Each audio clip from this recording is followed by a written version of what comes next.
Ouderenzorg is een van de speerpunten van het provinciaal beleid. Thuiszorg en mantelzorgers krijgen ruim aandacht in onze vergrijzende Limburgse samenleving. Hier is hem ouder dan daar, denk ik. Ja, maar dat kan wel. Dat kan wel zijn. Dat dat van een ander jaar is, die foto. 37. Oh. En wie is die er net verstaat? Hetzelfde vraag. Dit is Celine Smolders uit Ham. En zij wordt met de beste zorgen omringd door haar familie en in het bijzonder door schoondochter en mantelzorgster Linda.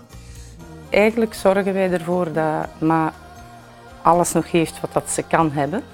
Dus dat ze goed ondersteund is, dat de bejaardenhelpster komt, dat de poets komt. 's Nachts een telefoon mee naar boven pakken, want dat is toch wel zo als ze alleen is. Dat toch die geruststelling als er iets is dat ze ons kan bereiken.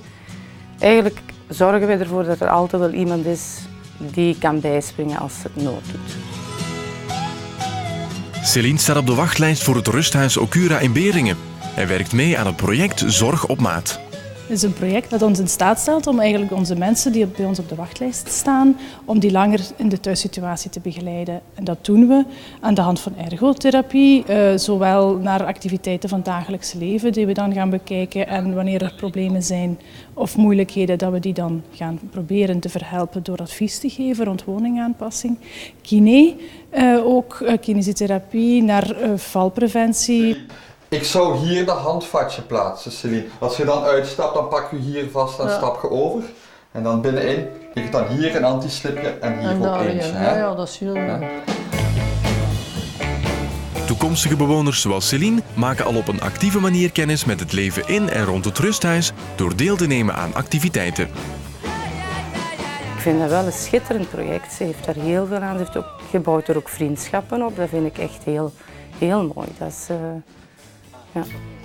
Maar, ja. En ik denk dat dat voor haar ook heel veel betekent. Dus ze kijkt er ook naar uit tegen dat die een dag komt, maandag en vrijdag, dat zo... How the time flies when I'm near you. Ik ben daar 8 dagen geweest, hè, in een kort verblijf en ik vond dat heel interessant. Ja. En waarom?